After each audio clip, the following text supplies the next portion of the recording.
I haven't actually said anything yet. I didn't know if anybody was actually in the chat. I had to pull up my control room. I don't know if anybody can hear me or not. I don't have a microphone, so I'm using my laptop microphone.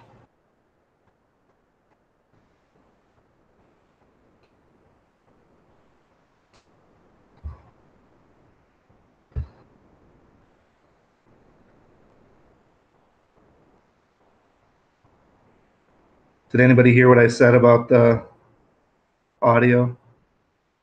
Oh, you can hear me just fine. So there's game noise. Oh, that's good.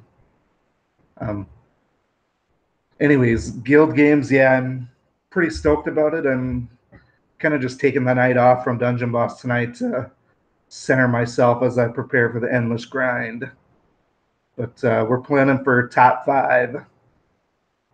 So I think we'll be we're not going to be the top. I don't think. Obviously, Underworld and I think maybe Aegis of Athena, maybe Final Boss might be other top 5s, but we're looking for top 5. I think in Justice League.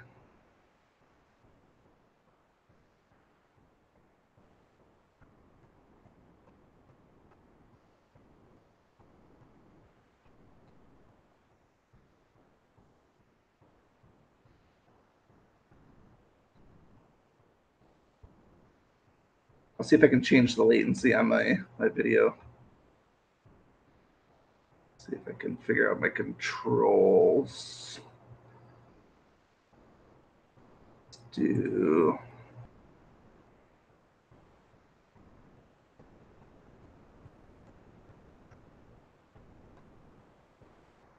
info and settings. I'm not sure I can change the video quality at this point. I'm checking though.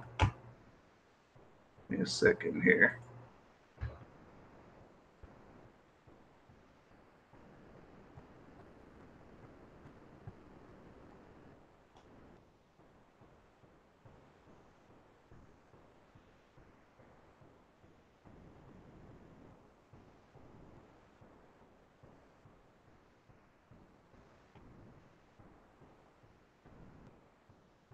Yeah, I'm not. Yeah, I think now that I'm actually broadcasting, I can't change the latency. I turned the latency down so that there could be more chat. And also, the last time I tried to do it from my PC, it was extremely laggy.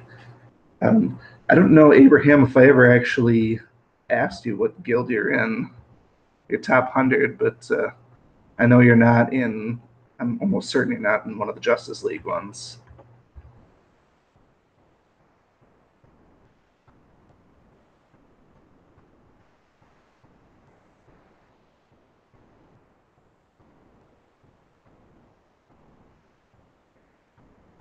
All right, back to it. Anyways, this is if you guys didn't know, this is Contra. Contra is one of my. Oh, you're one of the Gorgons. How many guilds are the Gorgons up to? I see. I know there's a bunch of them, or at least a couple.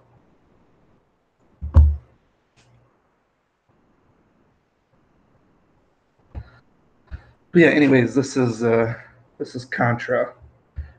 It used to be part of my daily routine. Probably before I had a kid, I used to play it every day over my lunch break, just as sort of a matter of fact. It takes me about maybe 15 minutes to run through the entire game. So I used to just run through and do little mini challenges, and sometimes just do just the basic guns. Sometimes do speed runs, stuff like that. Um, so yeah, tonight I'm just taking off from Dungeon Boss. I did all my quests last night right after midnight, so I was pretty much all ready for the reset and everything today.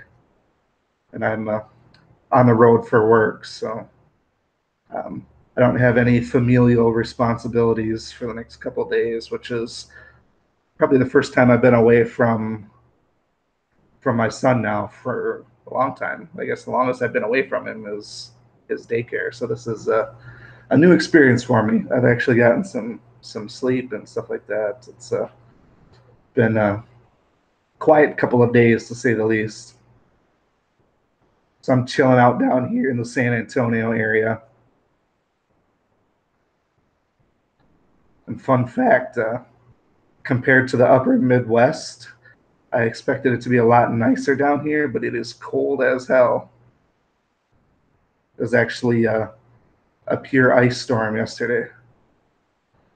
Car was completely ice glazed over. It's pretty impressive for Texas.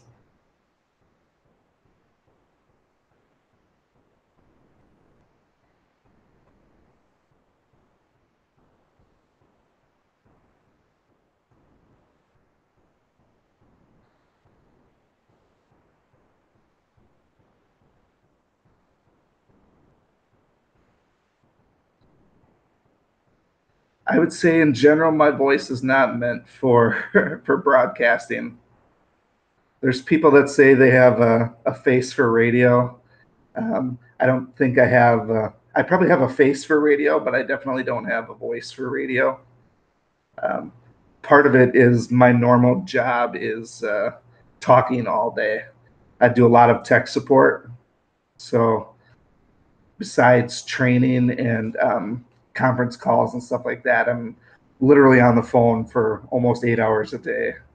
And I suppose over the last decade, it's taken a toll on my vocal cords. A face reveal. That's a fun. I was always toying around with the notion of that. I when I was watching Starscream's video, he was always kind of the Wizard of Oz man behind the curtain type thing, and then I think when he started streaming his Twitch stream from Dungeon Boss, and everybody saw what he looks like, it was like he didn't really look how I expected him to. Not that it was a bad thing and all. I guess when you listen to people without ever seeing them, you get kind of an expectation of what you think they look like. I see the same thing with our local radio talent. They sound really good on air, and then you meet them in person, and they don't sound like they sound like on air, and they don't look like you'd expect. It's very odd. Um, and nothing against her, but there was this one woman on our local radio station. She sounded very, very, very attractive on air, and then you meet her in person, and again, nothing against her, but she was like over 200 pounds and not really attractive, if you will. But so as far as the reveal goes, like I said, I don't know. I kind of like the mystery right now. I'm just a typical normal dude, nothing special. Kind of a, I don't know. I'm just a normal guy. Anyways, kid's not doing too bad. He's just over 4 months now. Been keeping me awake a lot. So I'd say people always say it's hard when you have a kid, that like the first kid is very difficult. I think they kind of still undersell it a little bit. It is, I mean, it's certainly rewarding, but it is definitely challenging as far as sleep goes. It is very, very hard. So I probably average about 4 hours of sleep right now, and I usually don't sleep much as it is, so it wasn't as big of a issue for me as it was for my wife, who gets probably about the same amount of sleep. But yeah, it's definitely difficult. Oh shit. So I'd say the biggest thing, at least for first child, is just not knowing what you're doing and if you're doing things right. It's I mean, actually, I don't know, taking care of them and stuff isn't overly hard. I would just say the environment is fairly hard. So yeah, it's definitely a change in scenery. So I used to play this here pretty much once a day, and over the last 4 months, I've barely even been down in my man cave probably a half a dozen times, just because I don't have time to do my normal gaming and stuff like that. So it's been tough, but I don't mind. I've been enjoying it so far.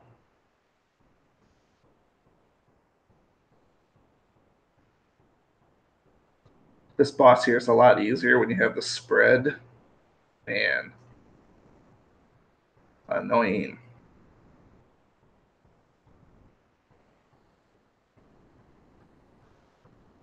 So Chris, your three defense and two attacks Solaris is not a, it's not anything to do with your runes. It's all because of her heals are AOE heals. AOE heals got the extreme Kira level nerfing, so um, that's basically what the issue is. So if you want Solaris to do anything as far as healing, you pretty much have to load her up with skill runes now. I haven't tried it personally myself, but I'm led to believe that the skill runes are indeed the answer to the extreme nerfing of the healing. Um, but you have to be willing to probably sacrifice a few PvP losses to test it, and I just haven't gotten around to it yet. But I'm going to look at exactly how much it increases the AOE heals, but I think folks like Nub Nub and Yasmin's first heal are still going to be really low compared to what people want. I don't know that we'll ever get over that, and that's just kind of how it is.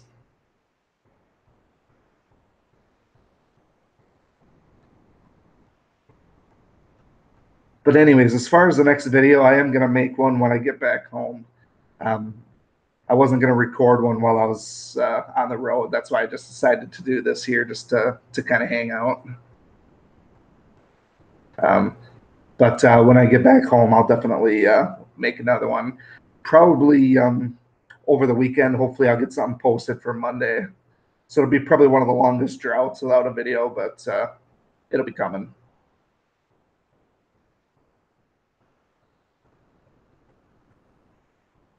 Let's see.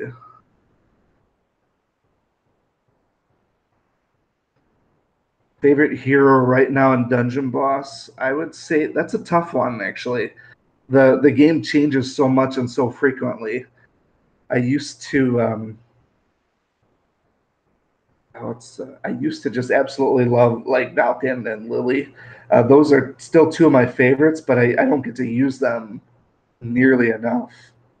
So I don't know that they really fall into the favorites anymore. I'd probably, to be honest, I'd have to say probably Gortusk is my current favorite. The guy's been an absolute godsend for the most part.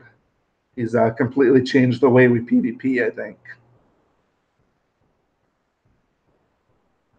But yeah, those skill runes on Nub Nub, I really don't know what the end result of that's going to be. Um, I feel like it's going to work a little bit, but maybe not a ton.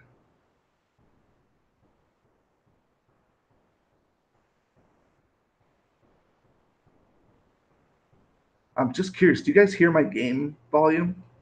I have it playing into my headphones. I don't know if it's broadcasting the actual game sound.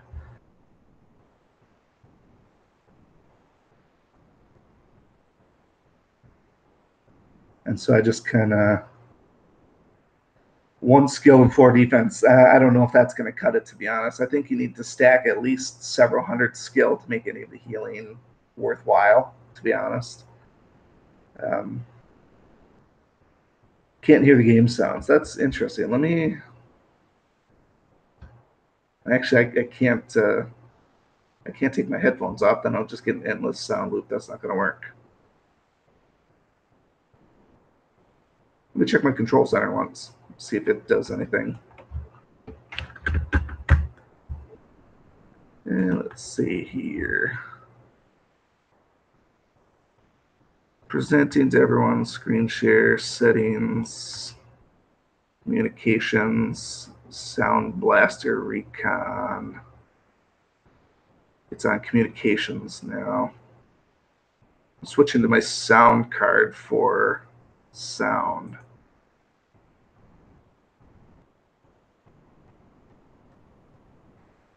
I don't know. We'll see if that's any different. Maybe it's just not going to broadcast sound. I guess I don't really know. We'll see. We will see. I know my volume on my computer is fairly low. I have the sound equalizer fairly low because I have headphones in. I didn't want it to blow out the little bit of eardrum that I have left. So test it out. Anyways, if it doesn't do sound, it doesn't do sound. I guess that kind of I don't know, it takes away a little bit from it, but you don't like Contra? Contra is actually pretty awesome. It's one of my favorites, but I could switch to a more fan favorite.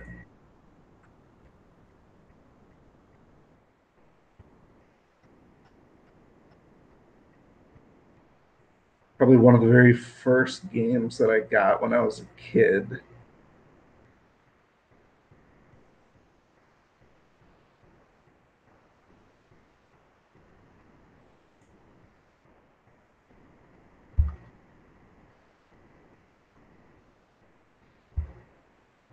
Old school Mike Tyson before he was all actor.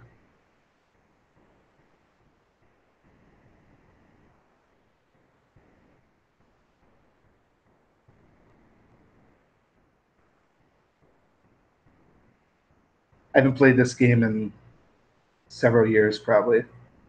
We'll see what I got left.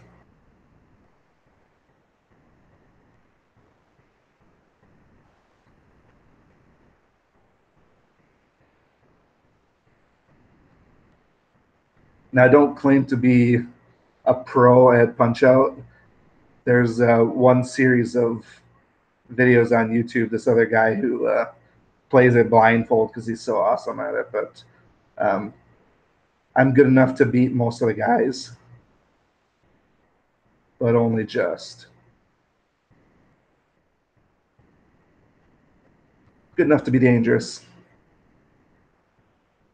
I would say, as far as reveal on my end, the only comparison I've ever really gotten, and this was for years, people used to say that I looked like Adam Sandler, and I never really got it. I mean, I saw some resemblance because we had the same short hair like he has in Happy Gilmore. Um, but I don't know. Aside from that, the similarities weren't very many.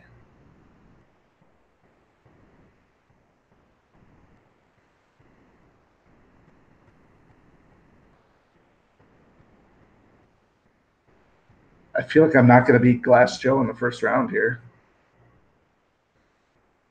pretty embarrassing.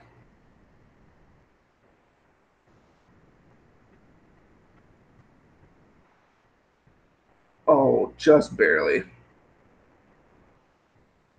All right. I just had to get my rhythm back, I guess. I know Von Kaiser. I know him really well, so I know I can smoke him in the first round easily. Using the times 10 summon, I think the meta is still pretty tight in terms of PvP heroes.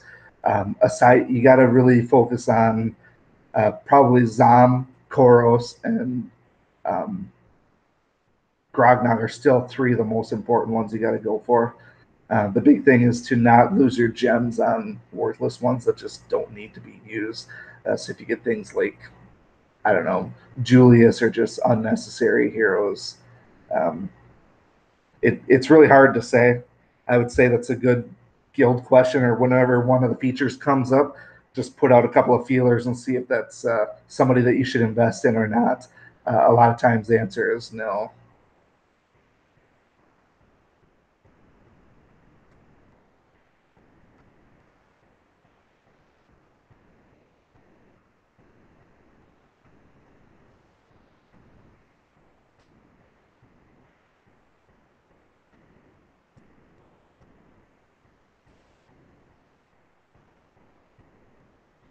Yeah, this guy's way easier than Glass Joe was.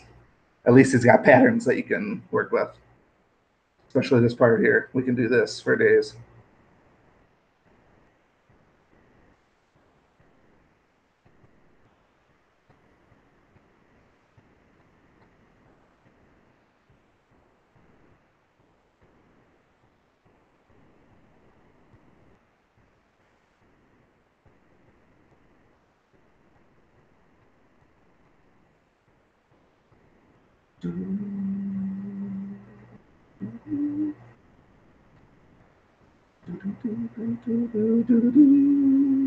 Piston Honda. Mr. Asian Persuasion.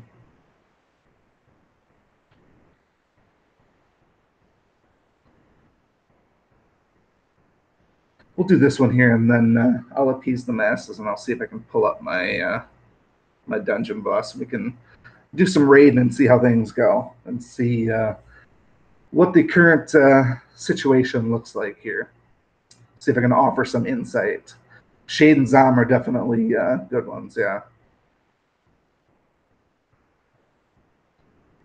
I've been seeing Shade more and more in the portal, and even Solaris was in the portal. I was very surprised that they opened her up so quickly.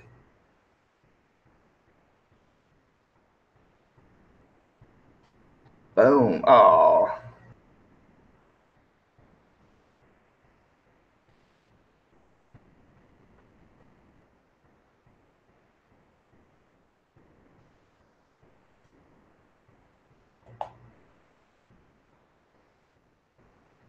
2700 skill. That should help with her heals quite a bit. As far as attacks go, I really liked how my Solaris was based pretty heavy on attack rather than defense. And it was always nice when she was able to kill somebody with that Firebird because of the double healing. And I don't feel like that happens now. Yeah, I kind of agree. Solaris shouldn't be a strong attacker, but a lot of the teams that I use, like I use a lot of damage reduction teams, and sometimes it's the only attacks that I get are from Shade for the most part. And so having Solaris be able to do some damage is always helpful as well. Boom.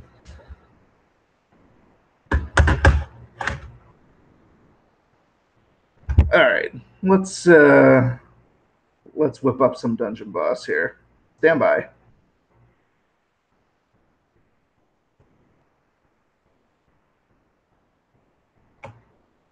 All right, so first up, let's get my game up here. And control center, screen share, app share Nox emulator. So if anybody was ever wondering, what a lot of people use, and I use that term loosely. People who do some streaming and stuff with Dungeon Boss tend to use the Nox emulator. If you're ever looking at playing, if you ever look at playing it on PC, the Nox emulator is actually pretty slick. It functions just like a regular old tablet does.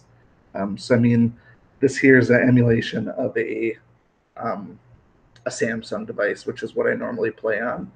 So it was the most familiar for me. But if you ever want to play on PC, this is probably how you're going to do it. It's a really good emulator, in my opinion. There are certainly other ones, but this one's worked really well for me. All right, so the Nomad's Reaper is here. I didn't think I was ever. I never really thought I was big enough to earn the attention from the Nomads. For those of you that don't know, Nomads is like, as far as I know, one of the very, very top players as far as roster power, if I recall correctly. I don't remember exactly where he is in the list here. Why don't we just go into the leaders? I haven't been in here in a long, long time. Just out of curiosity, can you guys see my actual game now? Okay, good. Let's see if we can find Nomads here. Oh, I didn't realize Bubba was so high. I beat this guy in PvP the other day. It was one of those ones that I felt really good at. Because I remember a long time ago, I fought him like 4 or 5 times and just got my ass kicked. And I'm like, man, I really wanted to beat him.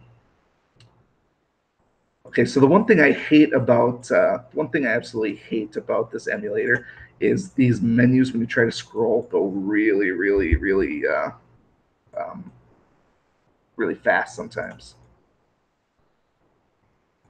No Man hasn't played in a while. Oh, that's kind of a bummer. Well, I recognize the name nonetheless. I knew you used to be a major player, but maybe you're not anymore. So hero roster, I have a lot of guys unruined, so it's no surprise that I'm close to 1,000. Let's see where I'm at as far as trophies. I did go over 1,000,000 trophies a while back, so 1.3 puts me at 300. That's not bad.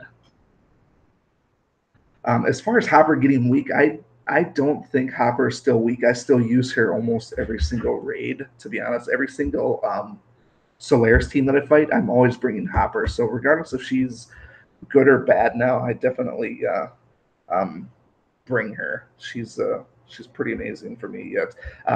And truth be told, here I haven't changed any of my rune setups yet, even after the revamp.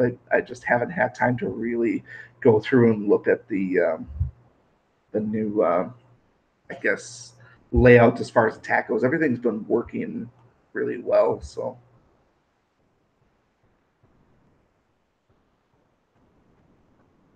All right, enough of this enough though. Let's do some raids here and see what's going on here. Make sure I didn't miss anybody. Vinyl Scratch says Los Ponies, La Yaven Pau something. Looks like a little bit of Spanish, but I don't know exactly what it's saying. All right. So one of the things that I've noticed, it's interesting. My buddy has this exact same defense. His win rate was probably about 70% this last season. He's slightly lower level than me. And mine got totally just bombarded this last season. I won six defenses and I lost about 25. We had the exact one, and he had like a 75% win rate with the exact same team. So it just goes to show how the matchmaking works at certain levels, and how basically what he was saying is he doesn't see the same absurd teams that some of us towards the top get. And actually, I don't know if I've been seeing that team as much now since the change. There was the Shade, let's see, Shade, Gortusk, Darius, and Zom was an absolute beast. Because I don't know, it was just a real pain, and a lot of people were using that one, and he hadn't even seen that one at all. So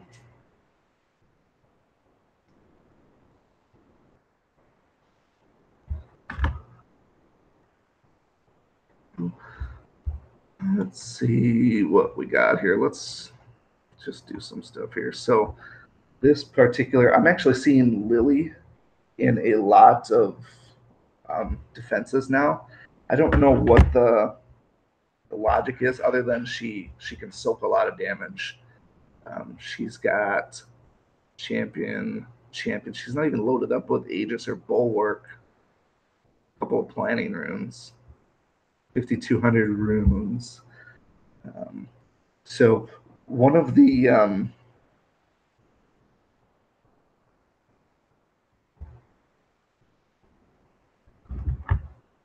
sorry, one sec. I got a text message.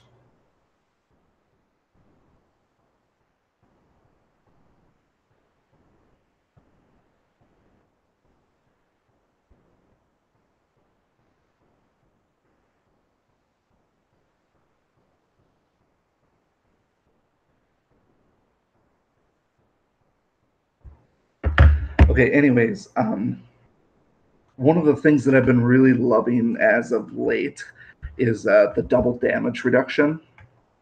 And so I would use Gore-Tusk and Inferno together, and they can really save a team. I'm not sure it'll work with this one here. The big issue with the double damage reduction is when you have both Inferno and Gore-Tusk. When you go against Shade teams, he always Spirit Links. But the nice thing about Inferno is he can sometimes negate that. So we're going to go ahead and do double damage reduction here. I usually do it along with Furnace for Zom teams. I almost always have Furnace for Zom teams.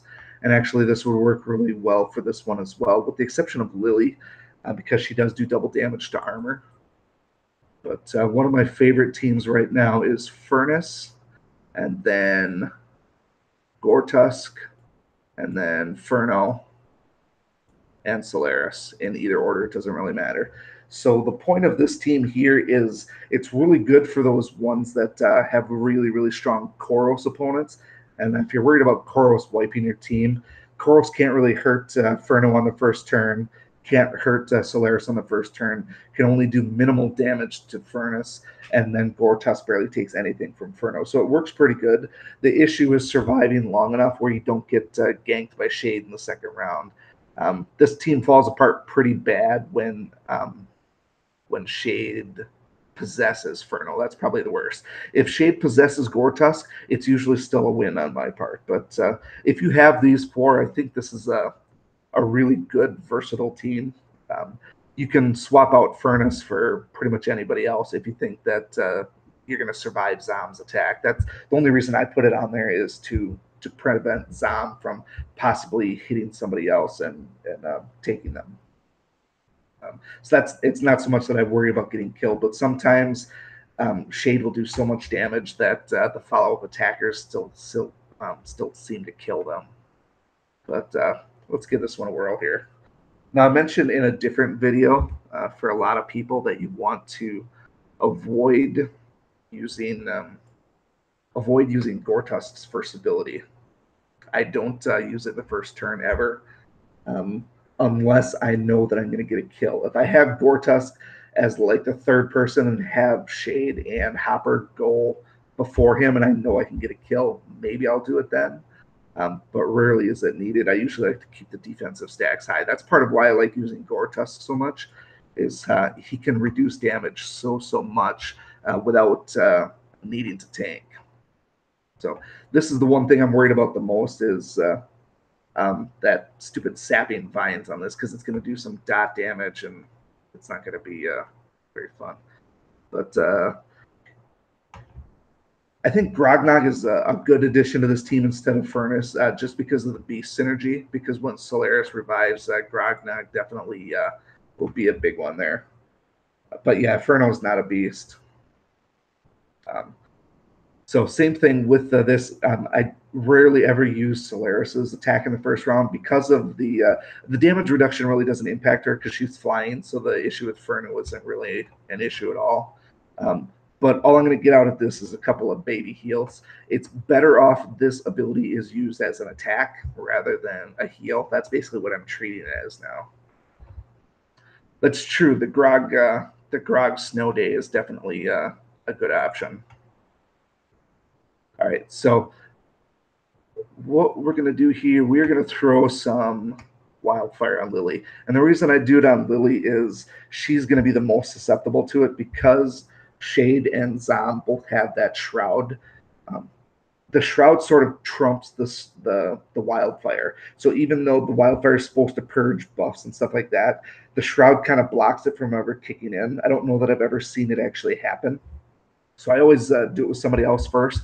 That way, when you get that extra chance for the wildfire to spread, a lot of times it will prevent Shade from doing his Spirit Link then because it'll hit him.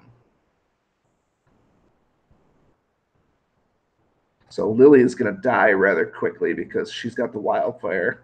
There's the Spirit Link that I was referring to. So now we can choose whether or not we want to do the freeze. And actually, I would highly recommend the freeze here because the one thing we probably don't want is we don't want Lily to do her evasion, because if we can't hit these guys for another couple of turns, we're kind of screwed. And it's really good that Shade actually Spirit Linked on Gortus, because like I said, if Gortus dies and Shade possesses him, I still feel like I got this one in the bag, because as long as Furno remains untouched, we're sitting pretty good. Yeah, Gortus got 10 stacks. Even if you have him all defense, that is no joke at all. If you're able to use his avalanche, that is absolutely brutal. All right, so Lily should go down here. And now, even because Gortus stayed alive, Shade should be possessing Lily. And that's actually good for us, because then I'll maintain all four of mine, and then I can keep my entire team intact. So there's not really much I need to do here. I'll probably throw pot shots on Zom to see if it spreads the wildfire. That's ultimately what we need, is to get that wildfire going crazy.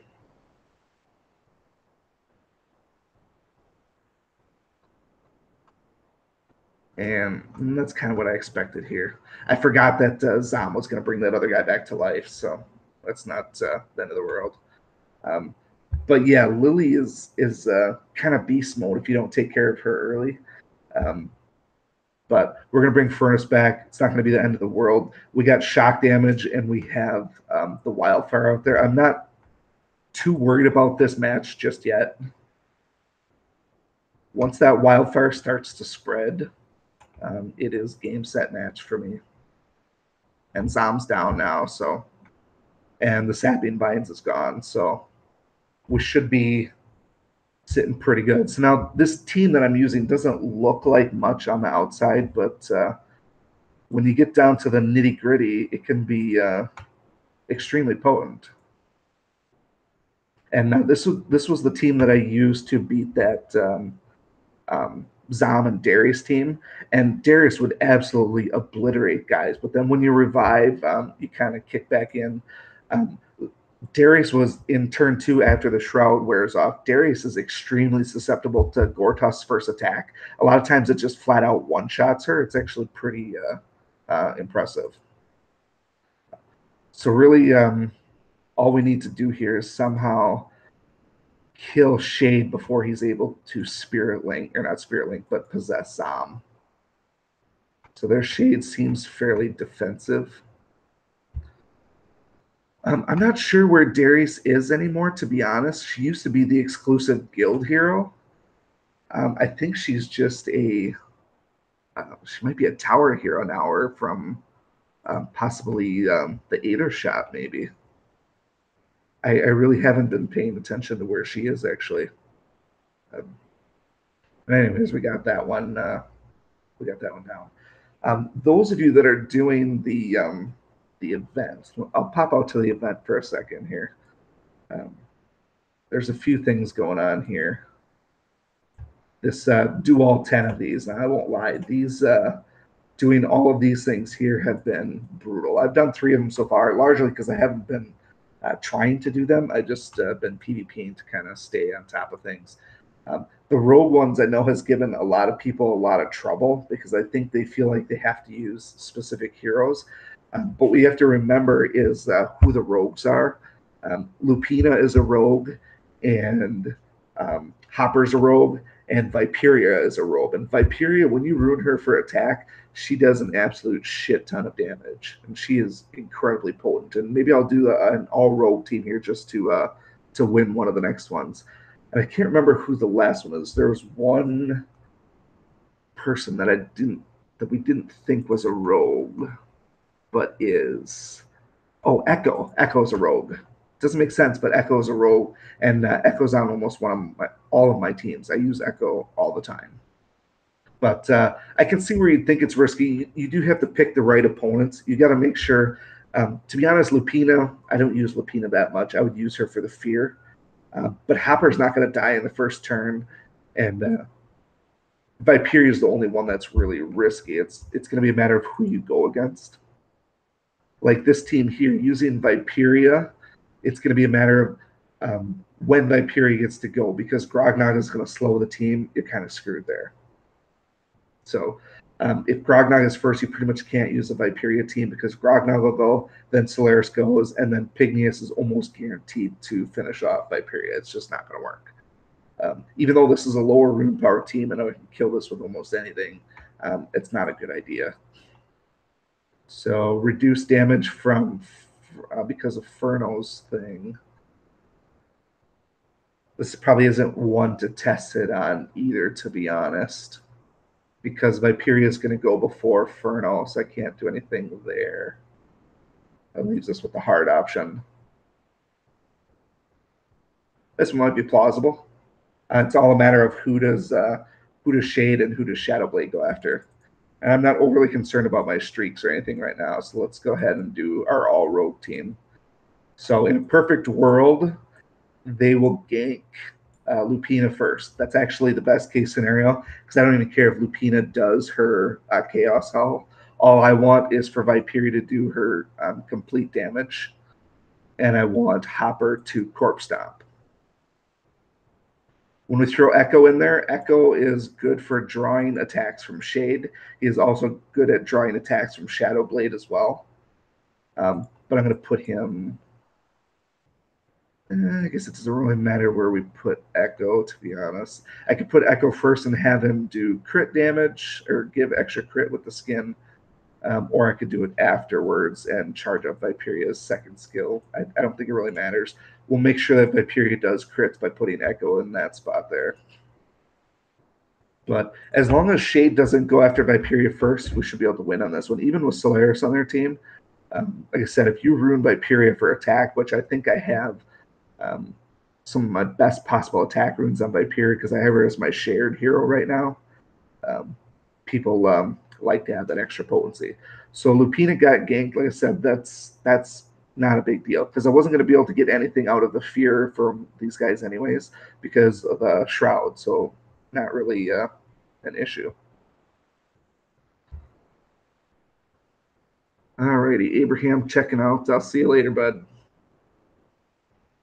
Good luck in the games. Well, there goes Viperia, so that's unfortunate.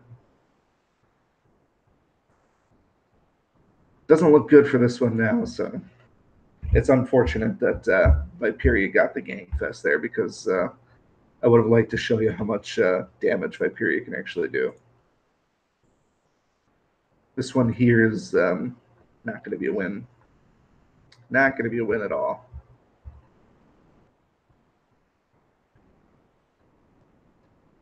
All right. Well, now that the streak is gone, we'll see if we can find a good kill him with the rogue team.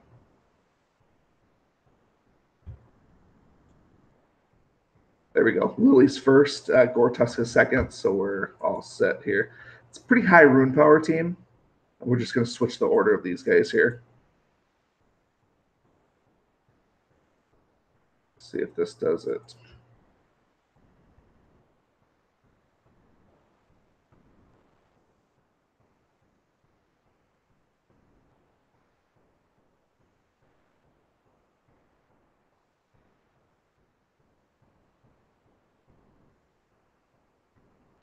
To be honest, I'm not really an expert in Lupina as far as her runes go. Her epic would suggest to do Probably attack, as her epic is more defensive based. So if you're looking for balance, I would go with attack on Lupina. If you watched my attack video, Lupina's is, if you use her on PvP defense, you can get to that third ability really, really quickly because she can use it right off the bat. But Lupina's third ability is one of the highest total damaging attacks in the entire game. So that third ability that she uses is really, really high. So if you ruin her for attack, you're actually sitting pretty good.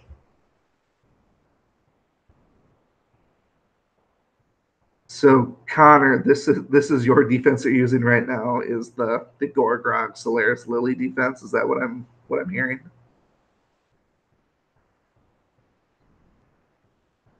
And I'm guessing you're thinking that this team won't be able to hack it. Is what you're trying to tell me? And you're probably right. I don't have anybody for a revive, so it's going to be challenging. It's just a matter of how much potency does Viperia have here. The reason Viperia is so potent against maybe not with Gortusk in there, but because she purges that feather, she can really dish it out. For those of you that don't know, according to my calculation, Snakes on the Plane is the highest damaging AoE attack in the game as well. So that's part of why I put her as my shared hero, because of this high potency attack. Now, a lot of people think that maybe Koros would be higher, but I've crunched the numbers on it, and Viperia is reigning supreme. So we got 2 stacks on Gortusk, so still pretty good damage reduction, and then no status effects on Viperia. So any takers in terms of how much damage we're going to do here? Little, medium, or a lot of damage? Any guesses?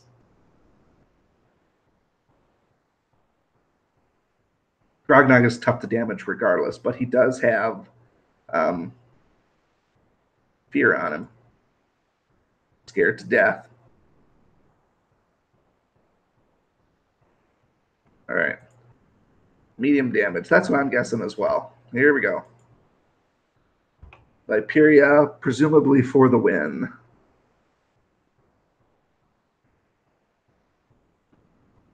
And Viperia is going to be dead now.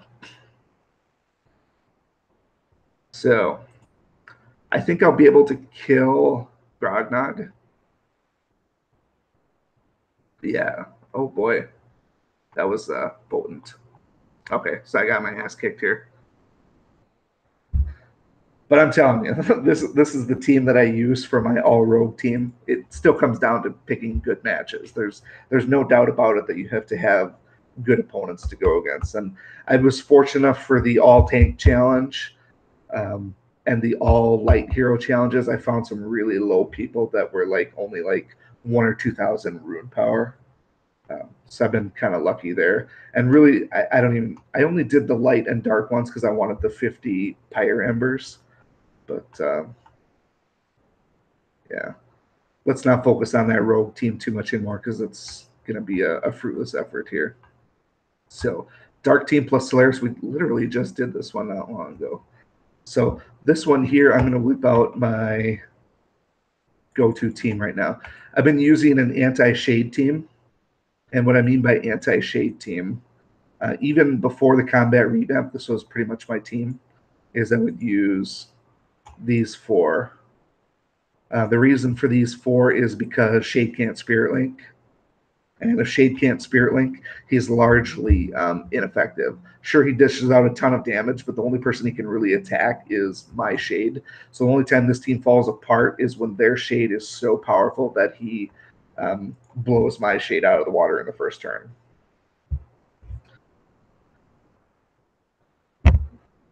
Battle Tanker. I remember that name now. That does sound familiar. The All Caster quest. Your trick for the All Caster quest is obviously Shade and Zom are the 2 big ones for the All Caster quest, and then from there, it's real. To be honest, I would pick almost anybody because when you do the All Caster, your goal should be to focus on Zom and keeping him alive, and then he just does his thing with his minions, and that's going to be the best way to win. But definitely Shade and Zom, and then, gosh, I don't even know who the next ones should be to use. Oh, Furno is a good one. Yeah, Furno definitely. And then basically a +1. So the way that I use this team here, this here always works against hopper teams as well, even if there's shade on there. I always just do basic attack the first turn. Occasionally, shade whips out an epic attack and kills their hopper. The only thing that I wasn't paying attention here. When I go against when the fourth person is Solaris instead of Zom, this is my team that I use because Zom takes care of everything. When it's Solaris, I was actually supposed to swap out Furnace and use Hopper instead of Furnace. So I kind of screwed up there. This could end up being one of those really long matches. It's still winnable, but the issue is you have to worry about not killing the Hopper too soon. So I actually probably shouldn't have attacked Hopper because I need to make sure that Hopper stays alive until after I kill their shade, because I need to use their Hopper in order to slowly whittle them down. That's the big thing. 18,000 hit points on Furnace. That's actually pretty impressive. I haven't checked mine since the revamp happened, but I actually was looking into switching Furnace away from attack into a defensive base. And I think when Furnace first came out, he was supposed to be this great tank that you couldn't kill. And so many people realized that because they weren't killing him in the first turn, that he was much more suited for that prolonged burn damage. And that sort of became the legacy of Furnace, was just to be this attacker who does a little bit of damage and just doesn't die very quickly.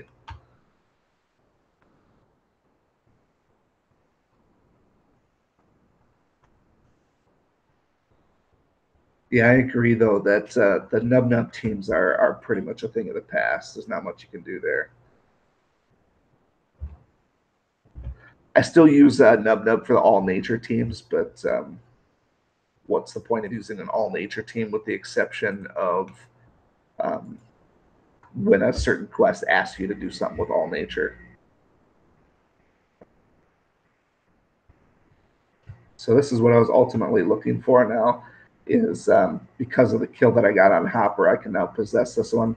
Once their shade is down, it's a long, difficult match, but this is winnable at this point. So it's a matter of making sure that we're able to save up our lightning damage against Solaris. It's still challenging, but it's possible. And what you have to also realize, I think people overlook this when they go against Furnace. Furnace's main attack, it burns people, but you have to remember Furnace's attack is actually a physical attack, so it actually does damage Solaris. What I'm going to do is I'm going to save my lightning here because Furno is going to resurrect Shadowblade. Now lightning will just absolutely beat him down, so it makes sense to not waste that. So Furno will do the self-sacrifice. Hopper stomps him or her, and now it's over with. We'll lightning that guy up and adios. So yeah, even though I picked the wrong team, Furnace shouldn't have been on this team. It should have been. What am I even thinking? I did it. Yeah, I should have had Hopper on my team to begin with instead of Furnace. I was going to say I have Hopper, but that was a possessed Hopper.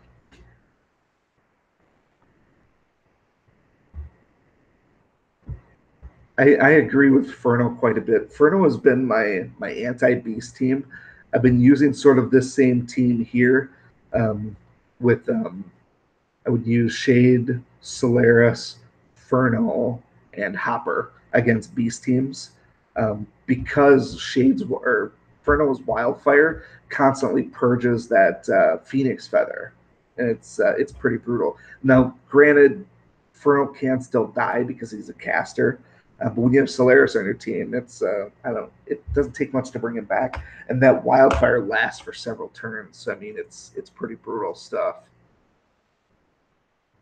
Well, yeah, Gortusk is definitely my favorite right now too. He's just, he's just so impressive. So here's that team that I was telling you about before. This team here is absolutely brutal, but I think it's running its course, to be honest. But I'll use that double damage reduction team, and I'll show you how this one goes for me.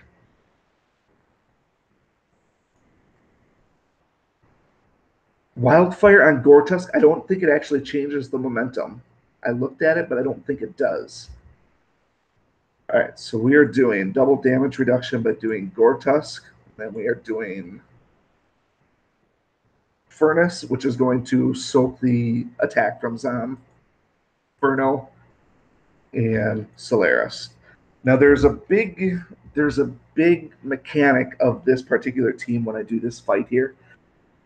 A lot of people, because Inferno's Wildfire Breath is super powerful, um, you're going to be tempted to try and go after Gortusk.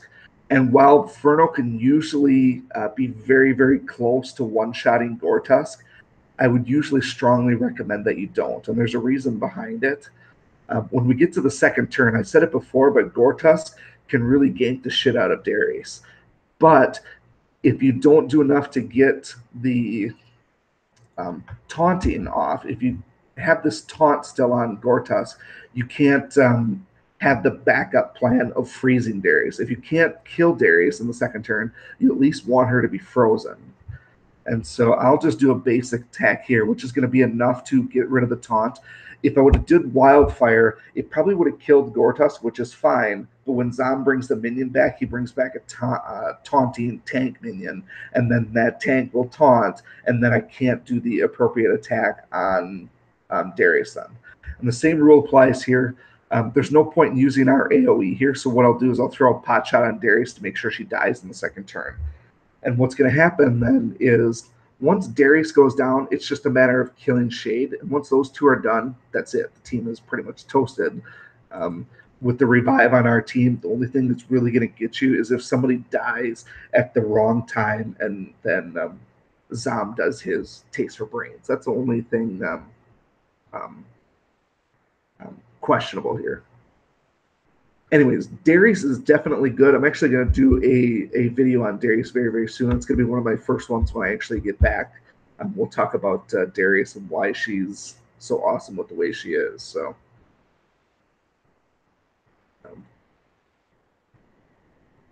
So my favorite hero from all of the characters right now is indeed Gortusk, followed by Lily, and then followed by Balkan.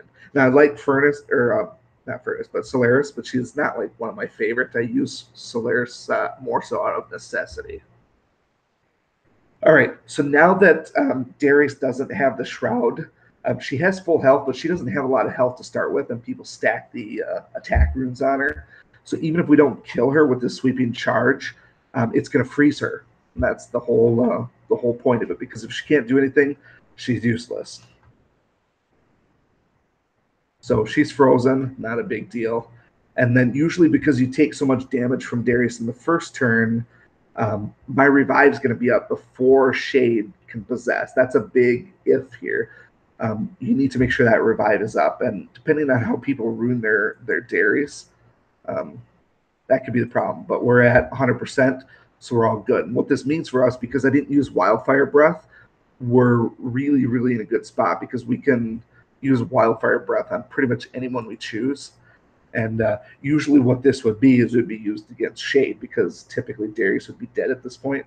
I'm not overly concerned about Darius at this point because she might just burn to death.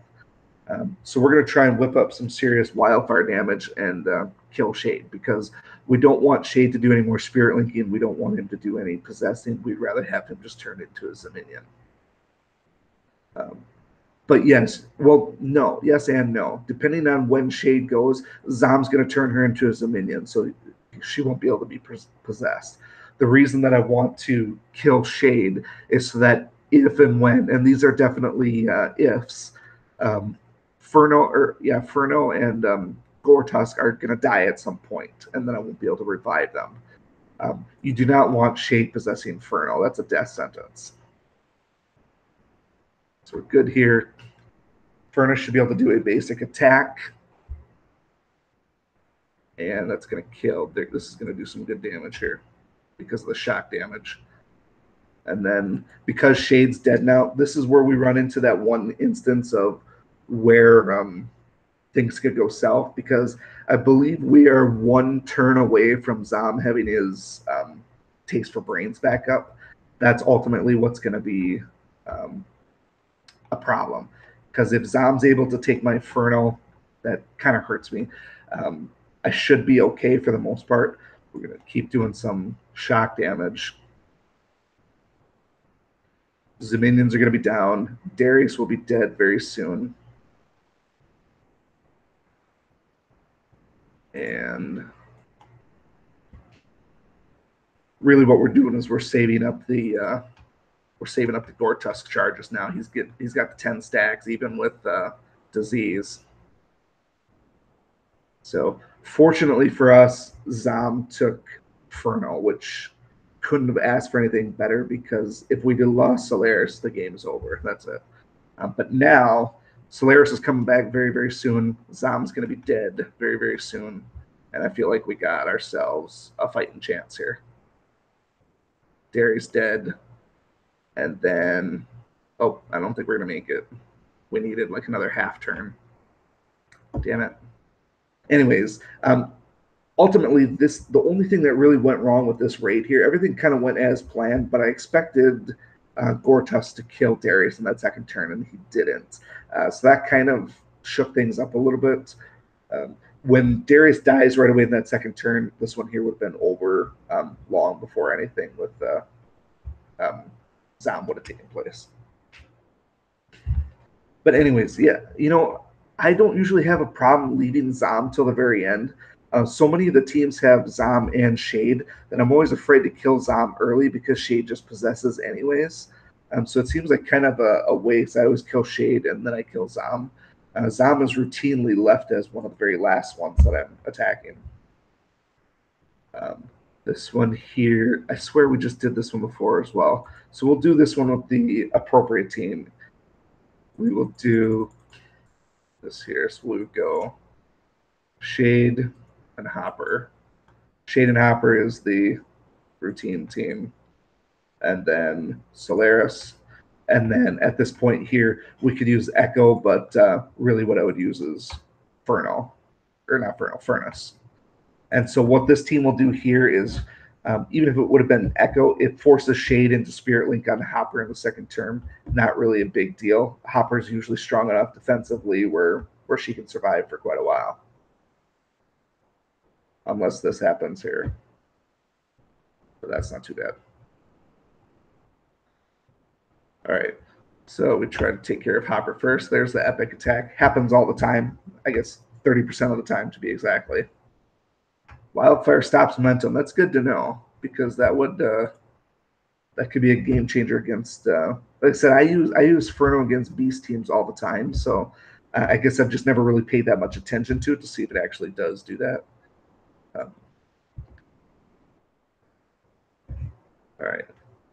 So the taunt is only to deal with Zom. Not a big deal. And then usually we get to do this with the Haunted Pass before Spirit Link even comes up. Not quite. Oh, because he's shrouded. That's okay. Not quite going to do it here. That's all right. See if we can get it. Ah, so close. Oh, he didn't Spirit Link me because I had the shroud up. That's what it was.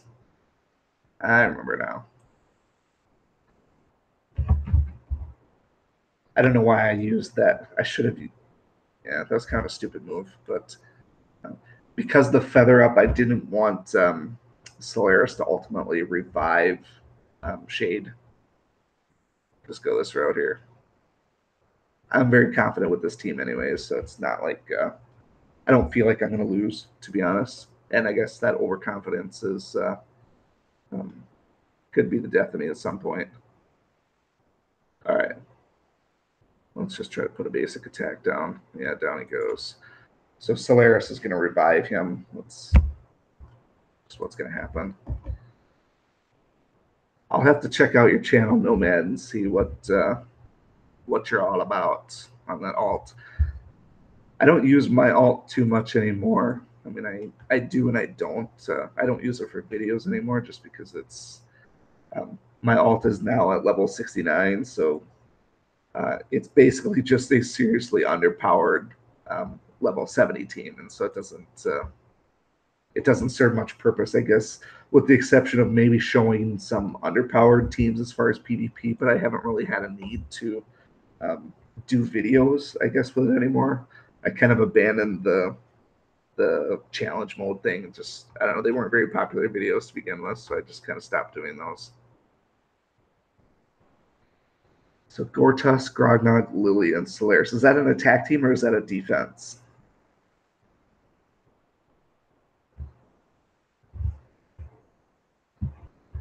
I haven't used Lily on attack for ages. This one here. So this is my other go-to team. This is the team that I use for the last time I did the Boss 100, which is probably maybe 4 weeks ago, maybe 5 weeks ago. I used this team for almost every single raid that I did, just because it was so versatile before the combat revamp. Hopper took hardly any damage, and Echo took hardly any damage. Solaris and Solaris and Echo were both spirit immune. They both held up extremely well. So what we do with this one here, really, all we have to do is kill Koros, and he's a weak, really ruined team. So this team is going to go down pretty quickly. We'll kill Koros in the first turn. We'll kill Igorok in the second turn, and then it's just slow and steady wins the race.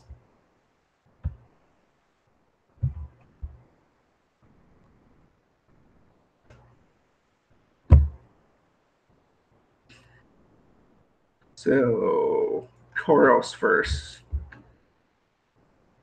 And I'm also, what the hell? I've been getting really, really, really sick of that. So many people still have their Koros ruined with that reduced damage from caster, I think. Oh, it's so annoying that an overpowered Shade doesn't kill him. And then, so Shade does roughly 60% of his health. And then we'll follow up with Hopper. And mind you, that my Hopper is a defensive Hopper, and then Hopper will just kill him. Part of it is because of this here, the Haunted. But still, it's insane how, I guess he didn't die here, but it really, really, really bugs me when Leo doesn't die in the first turn. That's going to totally derail this team here. Now, fortunately, they don't have Hopper on their team, so I'm going to be able to survive it for the most part. But basically, Leo's got to die in the second turn, because if he doesn't, he does that Siphoning Rampage, and Siphoning Rampage is total beast mode. You cannot let him get that off. Anyway, so it looked bad to start with, but with the Fury meter up, we're going to unleash hell now. So, still, what the hell? No crit, no epic. Insane. Now he's dead. Jeez. Of course, he's got the feather on him now, though, too. So, all right. Next turn, though, we'll take care of it. We will take care of it.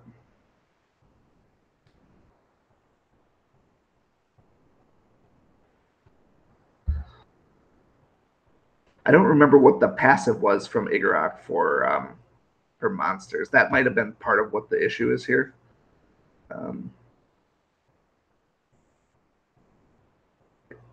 Boros has a feather on him. Well, I'm not going to do anything to my Hopper. That'd be pointless. So, here we go. These guys are toast. I know it looked bad to start with, but I got this in the bag. Totally. It's not pretty, but it's in the bag.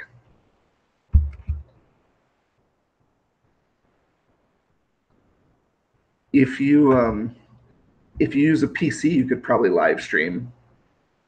I think, unless your PC is a Mac as well. I don't know. I've never been a fan of Apple products. I know they're extreme brand loyalists, but I don't know. I don't like how Apple locks their stuff down so much that they don't allow any customization. The biggest thing, my wife has an iPhone, And all I wanted to do was to install a little micro SD card so that she could have more of her music downloaded and not streamed. So when we're outside of Wi-Fi and stuff like that, she just has her library. But nope, Apple is totally gay about that in terms of not allowing any type of upgrades or third party stuff at all. And that's one of the things I hate the most about Apple is how they don't allow any type of stuff like that. All right, so we could use the same basic team here. They said this team here was so versatile that I a lot of times never even checked runes. I just used it.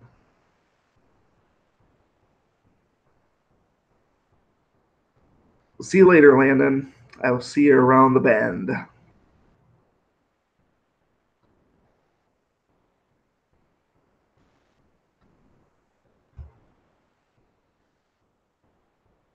The only thing about this team now with Leo is usually kill Leo first because of the weird revives. But ultimately, the way this team works here is you deal with the taunting and you just use Solaris to, or not Solaris, Hopper to perch Solaris's feather, and she basically kills herself. Very easy to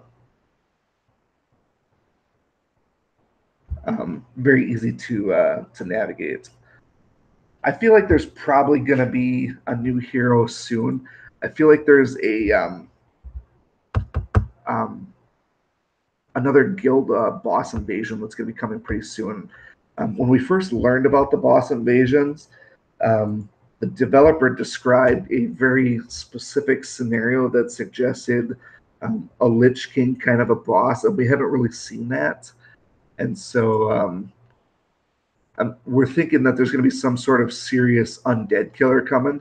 But with the huge nerf that Kira got, I don't know that they're going to invest much in undead killers now.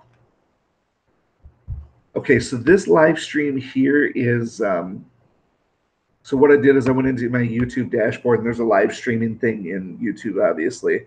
And one of the things that it forces you to do is you have to have some sort of stream embedding process, basically something that can take your junk on your screen and embed it into it so that it's a secured or encrypted process. And one of the things that it allows you to use. There's a little button you can click where you can use Google Hangouts to be that service. And so I basically started a live stream with the Google Hangout, and it embeds itself into my YouTube channel. So I didn't have to download any third-party apps or anything like that. And it'll, when I'm in there, there's a little toolbar that allows me to stream my desktop. So I could either stream the entire desktop itself, or I can choose an individual app that's open, which is how I had my Nintendo emulator up before.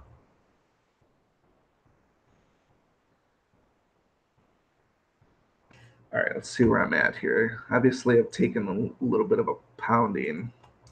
But anyways, I did review Meryl when he first came up, or when he first came out. I wasn't overly impressed with Meryl, to be honest. Um, I think that might be changed a little bit now because of the revamp. I still don't think Meryl can survive well enough. That's my biggest problem. The only reason that I want to use Meryl is because of his third ability to completely energize an ally, but he cannot stay alive long enough on PvP attacks to make him work like anything. That's the issue.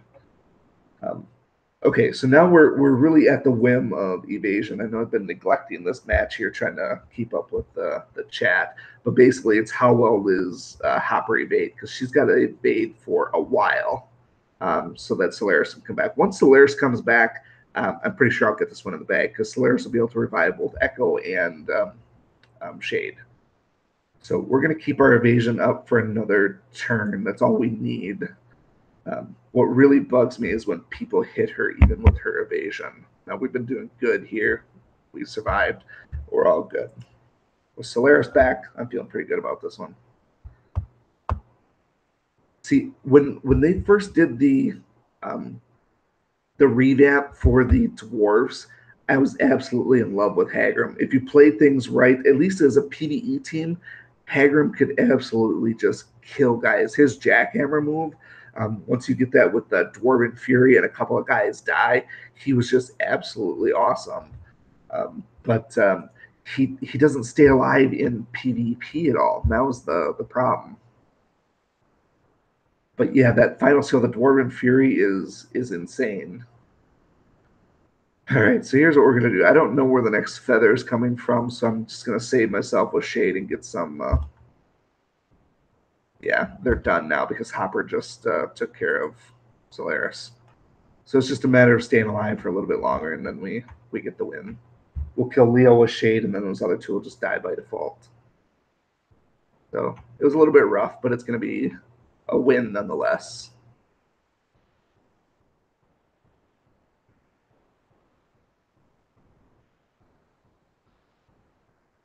We will see you later, Mr. Meow 2.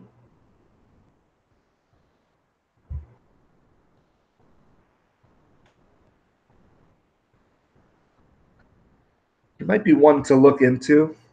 It's and I've been looking to get back to some of the other heroes, not just new heroes, to do some hero spotlights.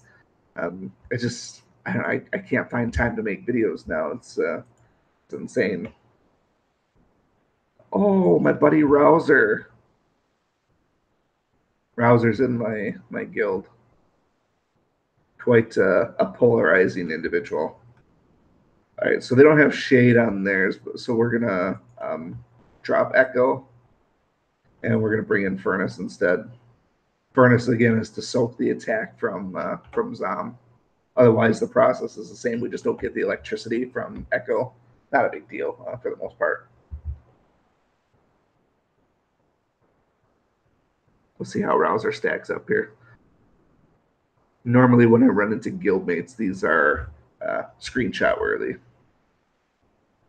See how tough his Zom is. I'm probably not going to stream too much longer, to be honest. I don't think there's really many people in here watching, so it's not like I'm hanging many people out to dry. Where's my check my panel once here? I can't even see. I don't really know how to use the the streaming services myself as far as the analytics go. Looks like the highest concurrent viewers that I've had is 10 at once. Doesn't say how many current viewers I have right now. At least I don't see it.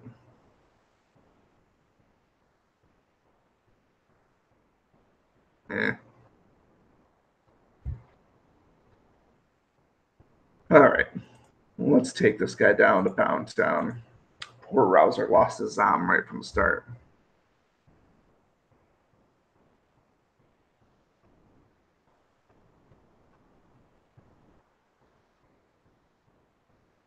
Where am I from? I usually like to keep that kind of mysterious. You know how there's East Stalkers out there. I'll say I'm from the upper Midwest, though. Upper Midwest. Without explicitly saying anything specific, I am a Packer fan. Aaron Rodgers for the win.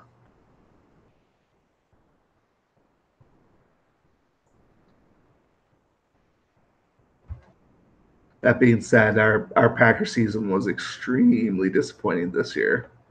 So disappointing.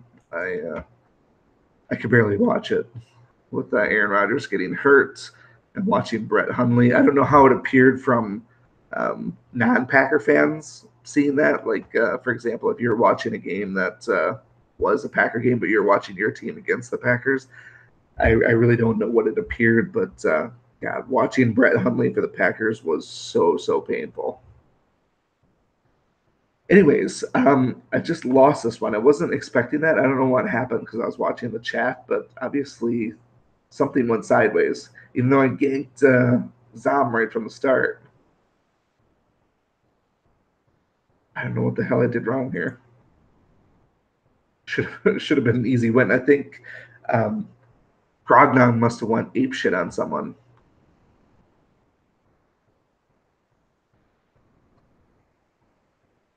I've never actually been to California. Um, on my to-do list. There's some really nice golf courses out there. I really, really like to go out to like Pebble Beach. All right, let's see what actually happened here now. Something obviously went wrong.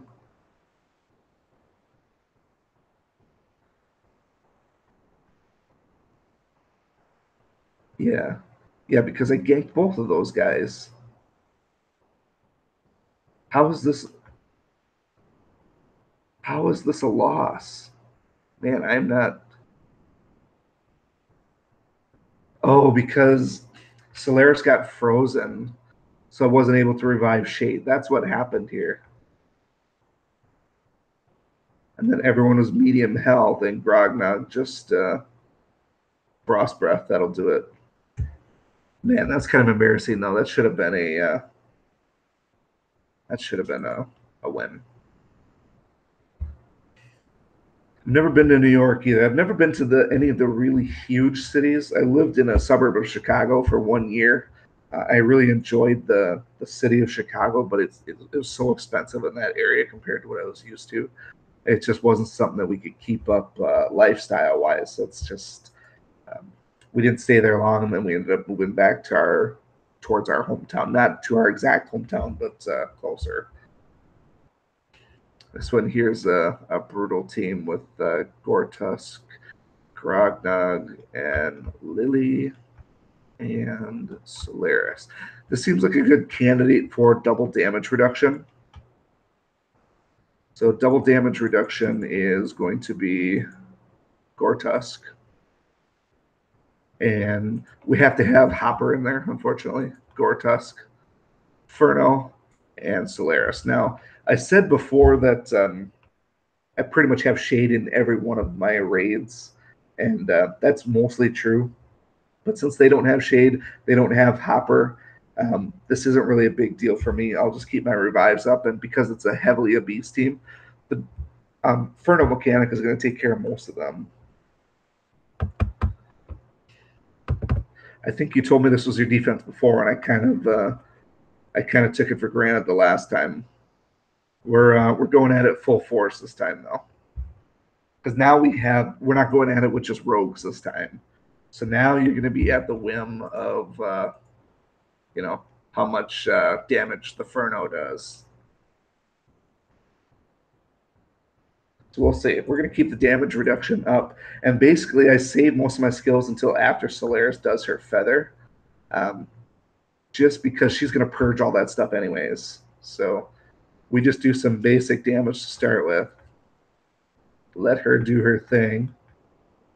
Throw some more AoEs out there. So the worst part about this one is by when you save these, when you save your turns like this, you risk the ability of Lily kind of running the table on you. That's the worst part about it. Right. So we are gonna do. This is gonna be pretty rough. I think we're gonna get to. I think I'll get to revive. Let's. How many stacks do I got here? 8 stacks. Let's do. I got evasion. I'll just try and hit anybody that I can.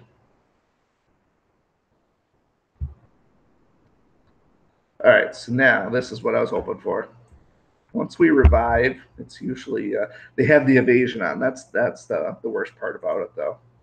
See if we can strip it, which we did. Once we strip it, curtains for Lily. So that was kind of a lucky break there. All right, let's do this. So I'm not afraid to admit that this one here was somewhat luck based, but sometimes you just have to get lucky. If I was at a streak of 20 plus, I may not even have attacked this team, to be honest. When you get Lily around and she's able to get that evasion right off the bat in that second turn, it's tough to deal with. A lot of times with Lily teams, I go with Koros right from the start and try to get rid of her. But I'm feeling pretty good about this one as far as a win goes now. I think actually Furno is going to kill him. There he goes. So maybe didn't look pretty, but I think I still handled it pretty good here. All right. I don't really have much else to talk about. It's 10:30 my time, and I have to work in the morning. So let's maybe look at one more. This one here. Damage reduction plus Koros plus Lily. I don't know that I've seen this one before, at least not recently. With the Gortusk lead off, you're going to be hard pressed to kill Koros in the first turn.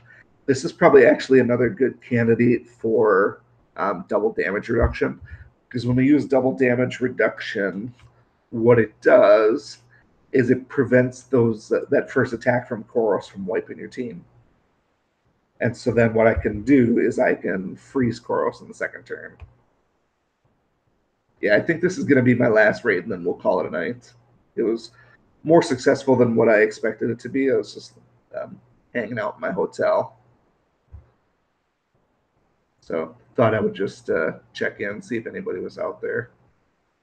I really was just going to play Nintendo most of the night too, but if people don't like Nintendo, if you can't hear the volume on the Nintendo, it's not as meaningful, I guess. All right, so same mechanics as before with Solaris. There's no point wasting my wildfire because of the cooldown on here. Even with Furno's faster cooldowns, it'd be such a waste to burn that. So we'll just buy our time here. I agree that for the most part, Koros is not the same as Koros when Koros first existed. All right, let's throw some freeze on him. Solaris is going to purge it anyways, but he's dead, so adios.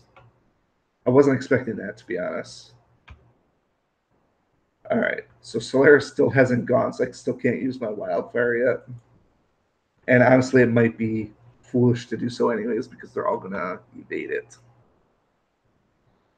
I haven't gotten around to re-ruining my Lily to see if that's the new way to go. So many people are using her on defense that there's obviously got to be something to it.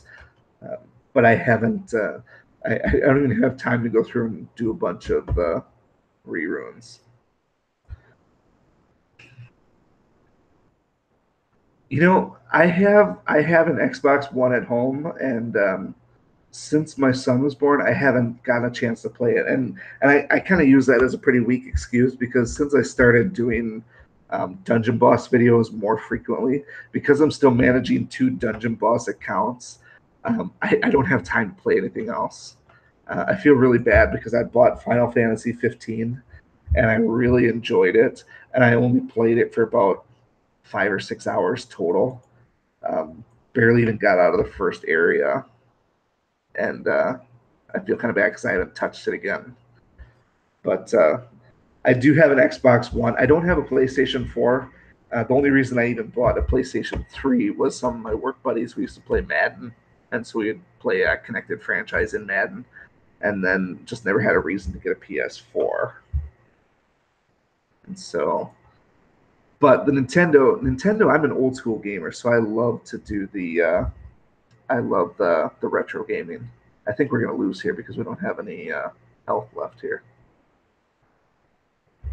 And no, I'm not technically sick. That's just my normal voice. My voice is wearing out at this point here. I can tell my throat's drying out, but it's not illness per se. Although technically speaking, I was kind of sick. Oh, we just got by here. We just snuck this one out. So we'll chalk this one up to a little bit of luck again. You know, Derpy, what character level are you as far as your account?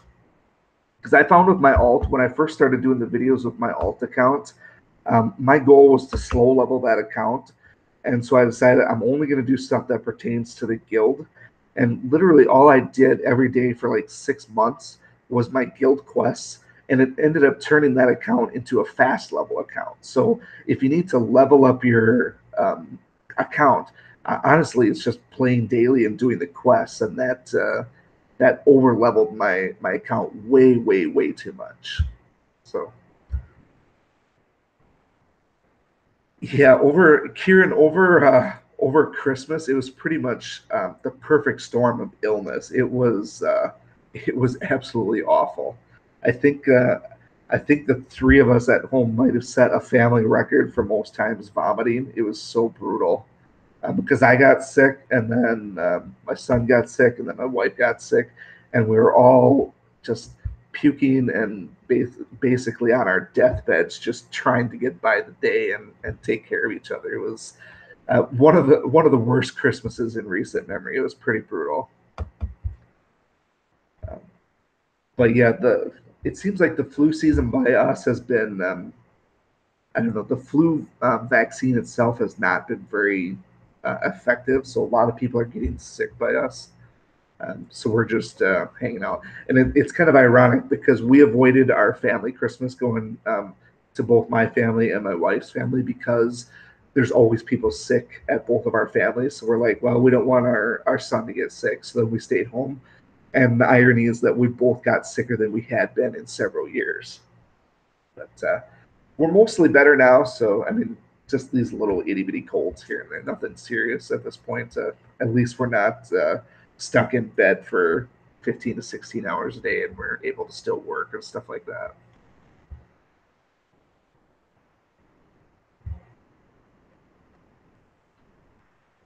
Yeah, strep throat is. I only had strep throat once. It was interesting. Like probably a couple of years ago, I flew to Tennessee for work, and when I got there, if you've never had strep throat before, it is awful. It felt like there were shards of glass in my throat. It was so awful. So every time I swallowed, it was like glass or broken glass shards in my throat. And so I got to my hotel, and then I went to a clinic just to get checked out. And they're like, "Yep, you got straps." So I flew all the way down here for work, and then I literally got on a plane the next morning and flew back home and had to cancel my trip. And it was a whole big ordeal. And my boss and his boss told me that I should have stayed here because of flying on a plane with strep throat and getting other people sick. It was like risky, and I'm like, oh, I'll wear a mask. And then of course I never wore a mask, but I got home and I laid in bed for a couple of days and everything was good.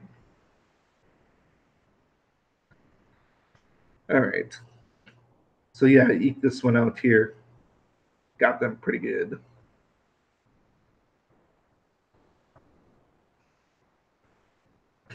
I think you're kind of right about the skill runes. I think the runes that skill are attached to, I think that's the biggest problem for it.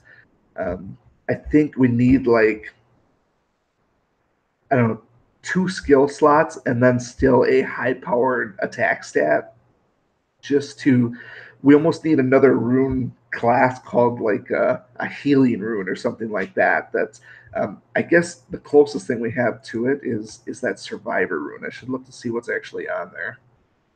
But starting off with that cleansing regeneration, I feel like that's almost one of the premier runes right now. Is that survivor rune? I probably should make some to be honest.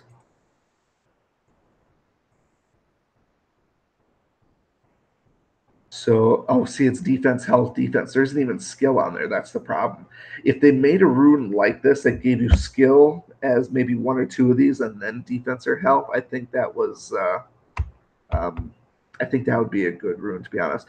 But I don't know if you guys know, but there is another ultra rune coming with the guild games. So I honestly, I don't think it's going to be a purple one. I think they're waiting as long as possible to issue the purple ultra rune because there are people like me. Notice 14,000 gems, so I'm kind of a hoarder, especially when guild games come around. And then also, I'm such a stickler for crafting that I've been hoarding the hearts as well. So you know, as soon as the purple ultra rune comes out, I'm making 5 of them right off the bat, and they're all going on shade, and we're going to totally blow up the game. So I think that's why they're waiting with the purple ultra rune, is because they know that there's people that are hoarding these hearts here, and obviously gems are not that hard to get, and people are going to load up shade. You know that's going to happen. So with that said, the only other room that's out there then, which I think will be this guild games, is going to be your green one. But even with that, I think that's going to make I think it's going to make Koros more potent, is what it's going to do, because people are going to put the 2 festive runes from Winterfest on Koros, and then we already have Incineration rune, which is a good rune, and then if we get a green Ultra rune, Koros is going to be right back up there in the top of the relevance food chain.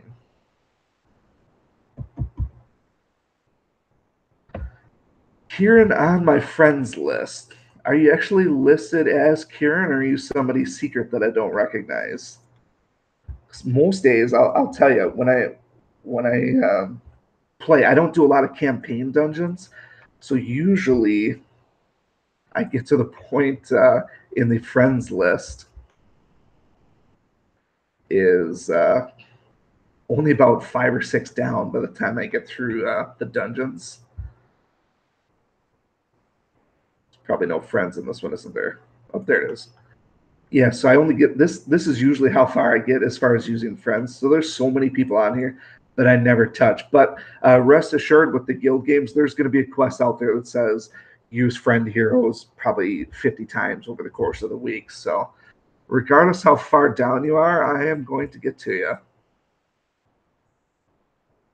I will get to you. If you're on here, you don't look like you're on here. Are you sure we're friends? Maybe I'm on your list and you're not on mine. Oh no, there you are. Oh, you're actually towards the top. Bath of Prometheus, one of those guilds, the Bath of Prometheus. How far down from the top is Prometheus compared to the Aegis of Athena in terms of your guild quality? Is that like your second best one? Or is that like number 3?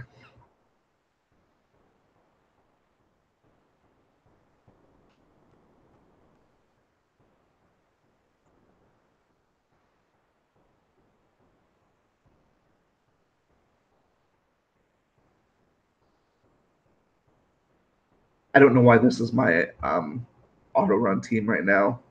I think I set it up just. I think the last time I changed my auto run team, there was something that said to run campaign dungeons with a nature hero, and I think this is what I just picked.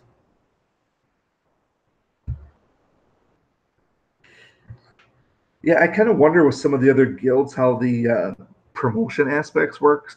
In our Justice League group, um, I run a guild at the very bottom, and we're sending up like 4 people a week into Justice League 9. And almost every one of the guilds above us, with the exception of Justice League 1 and 2, almost at least one person is moving up every week. So I know we promote quite a bit. I wondered like some of those other ones, like potatoes. I have no idea how anybody keeps track of all the potatoes, because they're probably the only family that has more guilds than we do right now. And just keeping up with our chat right now, if you looked at my chat as far as our messaging app, I have hundreds of unread messages. I can't keep up with anything. So the fact that they have like 15 guilds, it's insane. I mean, that's how many people? Let's see. 10 guilds is 500 people, and another 5. So 750 people all in their little chats. It's pretty rough.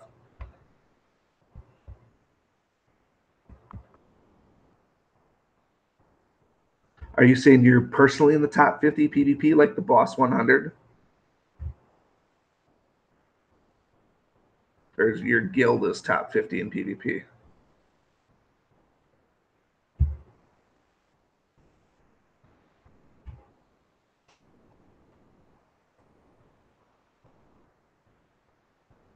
Let's see what we cashed in on here. Win with a spirit. Day 7. I didn't realize we had days of quests here. Armored, all sorts of good stuff here. Free tokens. Either. Raid refunds. Random boost. I hate this award here because you can never really use enough of it. But the best hero is Alexandros. Do you know why the best hero is Alexandros? Because take a look at his hero card. I should do a hero spotlight on Alexandros. Maybe get people to use him.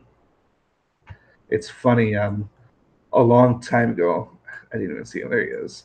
I did a video on jackpots a long time ago, and I got so many Alexandros tokens. Oh, I was so pissed. It's like literally, it's like, oh, 25 Alexandros, 25 Alexandros. I got more Alex tokens than anything else.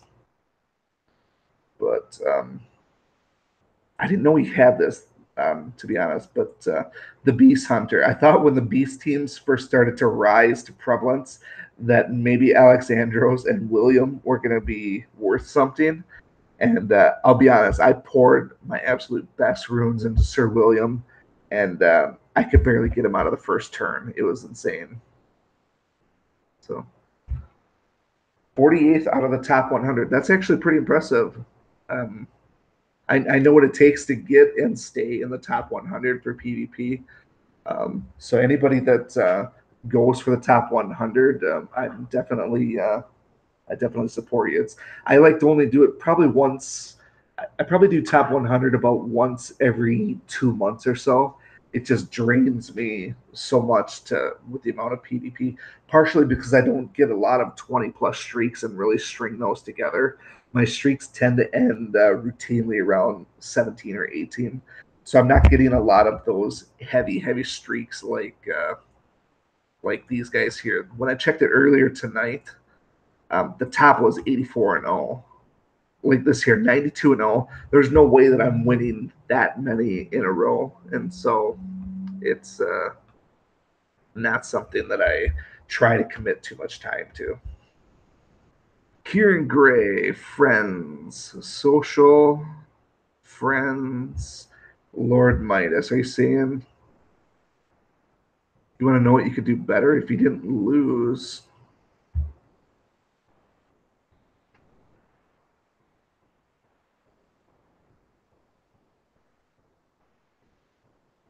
Are you attacking or defending? I think you're attacking, aren't you?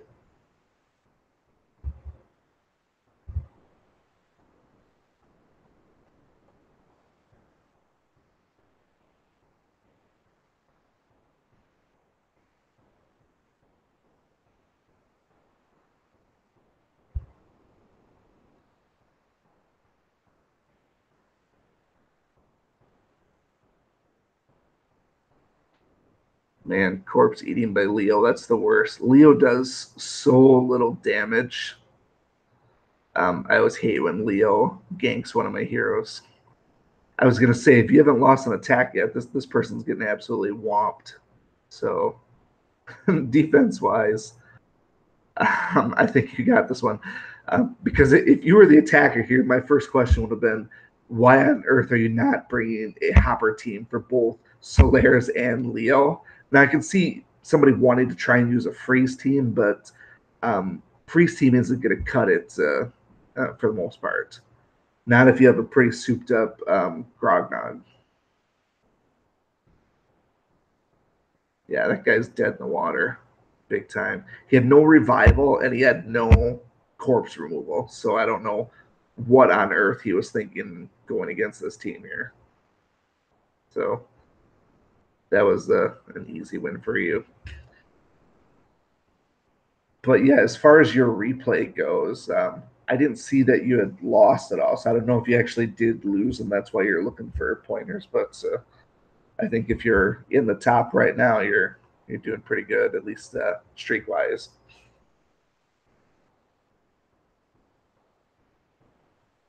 I really wish PvP did take longer, to be honest, as well.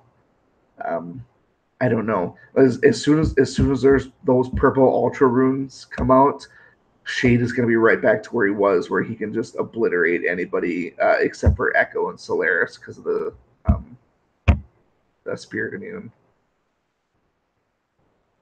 Um, so yeah, I really don't know what it's going to be. I like that they're coming out with new rune concepts. The festive runes were really great and favored PvP attackers. But I'm looking for extra traits like that.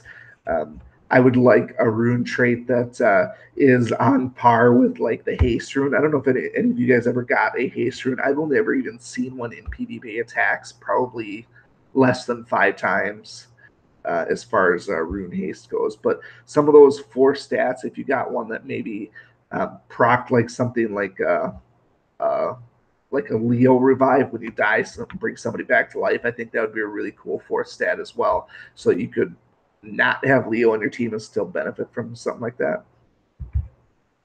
Um, you can add me online if you want. I think my name is still Darth Craig out there as well. I don't know if there's an underscore in it or not. Um, if you, I don't know if you have friends, anybody else in the Justice League at all, they could probably dish it out somewhere. Otherwise, um, you can find it somewhere. I don't spend a lot of time online, to be honest. I I don't spend a lot of time on the Line app. Obviously, I spend a lot of time online, but not the Line app. Um, anyways, it's almost quitting time. I think I thought there was something that I wanted to add here.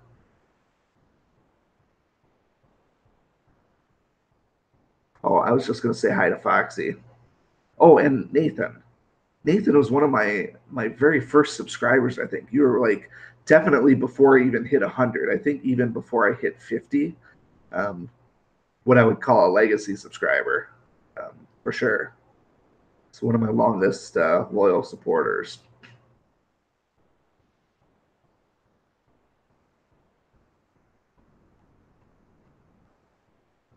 You know what?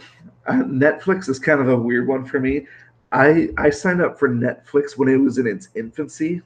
I absolutely hated it. They barely had anything online for streaming, and the stuff that I wanted always seemed queued up and never arriving. It didn't work out for me, and then so I ended up canceling Netflix a long time ago. And everyone keeps saying, "Oh, you got to get Netflix back because of this and that, and you have to watch Stranger Things because it's the best show ever." And I don't know, I could easily just get it back, but I just never. I don't know. I just never really needed to, I guess. I've been thinking about it more recently. I've been trying to get more techie, if you will. I'm just sitting alone in my hotel room because I finally had time for myself and not doing anything. I had been exploring my cell phone, which is a Galaxy 8 right now. And so I started doing all this other stuff with setting up the um, facial recognition and thing like that. I set up my Samsung Pay, so I've been using that at like the restaurants and stuff. And so I wouldn't be surprised if I get Netflix eventually, but I don't know. I don't have anything out there that I absolutely need to see right now, so it's not like I don't need it specifically. I have so little time for TV as it is with the little one at home that I don't know. I don't think I would benefit much from Netflix, to be honest. And I'm not technically sick. My voice is just it's just worn out. I at the end of the line as far as speaking goes. I was in training all day today, training tech support on computer systems and stuff. So I literally was talking from 8 a.m. to 5 p.m. almost nonstop. So a lot of presentation stuff there. So by the time the day ends, my voice is pretty well shot. So and it's the weird thing is this is usually my morning voice too. Usually when I wake up, my throat is a little bit dry and my morning voice. Even customers that I work with have always said that I sound sick when I talk to them on the phone. I'm like, no, this is just my morning voice. Takes me to about 11 a.m. before I actually wake up and sound normal. Yeah, I know there's some good series like the. I've heard great things from Orange is New Black and House of Cards and Stranger Things, obviously, but I really don't have any time in my life to watch a series right now. So we watch a couple things on network TV. Right now, we are watching Ink Master, and let's see what else we're watching. Watching the end of Hell's Kitchen. Hell's Kitchen All Stars is on right now. That's the other one we're watching. We'll watch MasterChef Junior when that comes on, but otherwise, we don't have much else.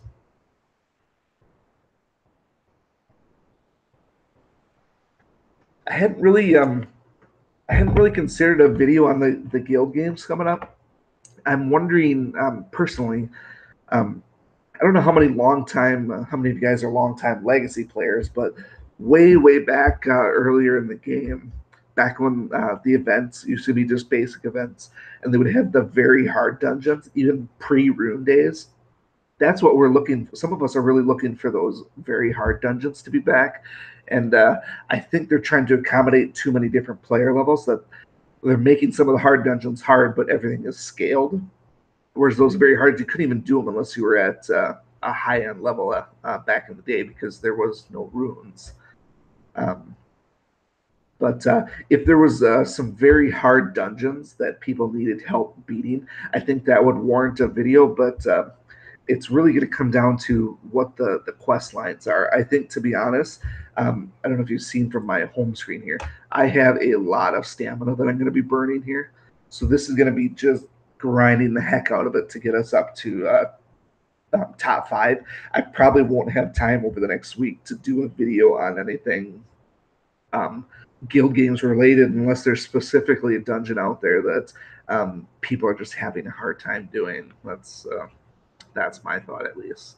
I personally don't think with the runes the way they are, I think most of the dungeons are going to be almost auto run. I know the last boss invasion, they had the one. I don't know if it was the last one or the one before that where we had the flying team, and people still were able to auto run that thing, even though they made some of the rooms and guys harder so that it was supposed to be unauto runnable, and still most of us auto run it without much issue.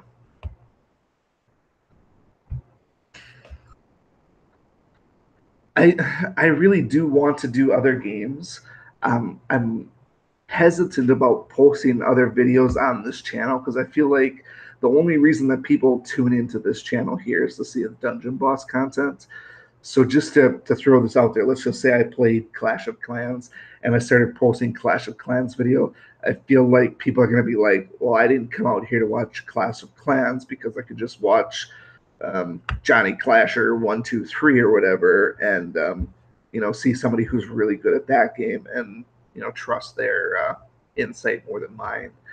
And so I do have my second YouTube channel that doesn't have a ton of views, which I posted my other games on, but I haven't had time to play anything else in any serious capacity, though.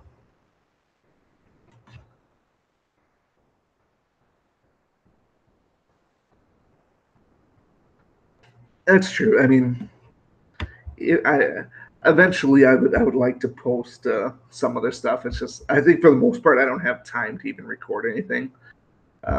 Like my other, let me stand by. Let me do this here. So my other game that I absolutely love is this here. This is the only other game that I really have on my other channel is FTL. This game here is only available via Steam and from the Apple Store. So if you have an iPad, you can get it there.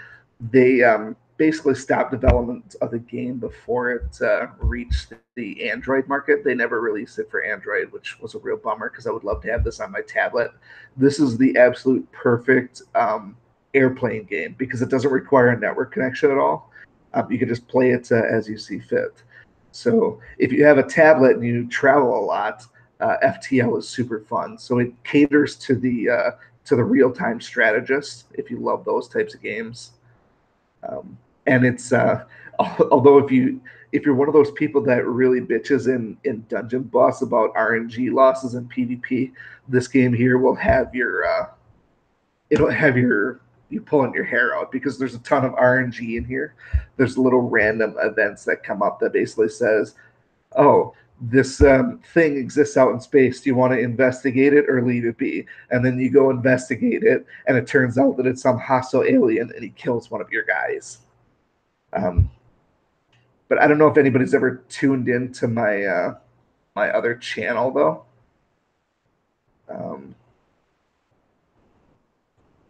Something was up with this here. This is a continue. I didn't know where my engine is. Oh, my engines are damaged. That's what it is.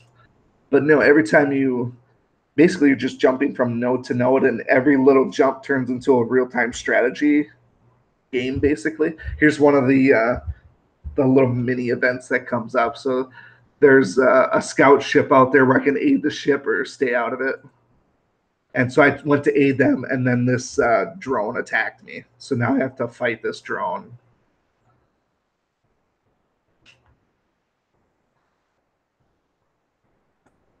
And so it turns into a little strategy game. It's, I don't know, it's really hard to explain, but it's a super fun game. It's very, very addicting.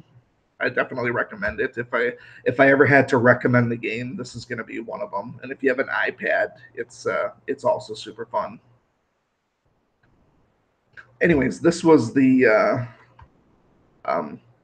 this was how I was streaming. So they asked before how I streamed, and it really just comes down to, see if my Hangout thing starts. You can see it here. It's got the infinite screen thing. So this is one of the control center things that shows what I'm streaming and different things like that, the controls. But this is the Hangouts menu that comes up.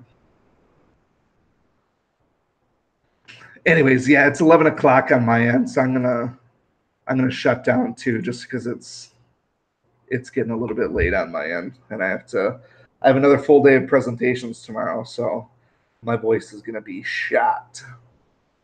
But no, it was fun hanging out. I enjoyed the interaction, even if we didn't do much. It's nice to hear from people. So Fortnite is definitely on my list to play. I've seen it, but I don't know. With all the upkeep I got to do with Dungeon Boss, it's I don't know. I can't even seem to do the things that I want to play, let alone the things that I haven't gotten around to. There's some really cool Steam games that are still queued up for me that I want to play as well. So, anyways, hopefully you guys have good luck in the games starting tomorrow afternoon. We're going to be grinding out pretty hard, so if you don't hear from me, it's probably because I'm grinding out. But I do expect to try and get the next video out Monday or Tuesday. I'm going to try and record on Friday actually, so I have a little bit of time Friday between when I get home and when I have to start going into daddy mode. So I might have a few moments to whip something up.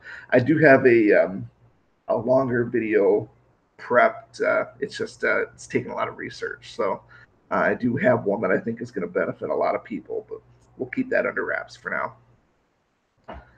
All right, so I'm going to shut things down, and I guess thanks for hanging out and supporting. It's always a pleasure to chat, and some of you guys I will see in Gen Chat for sure. And I guess that's all I got for now. So we'll talk to y'all later.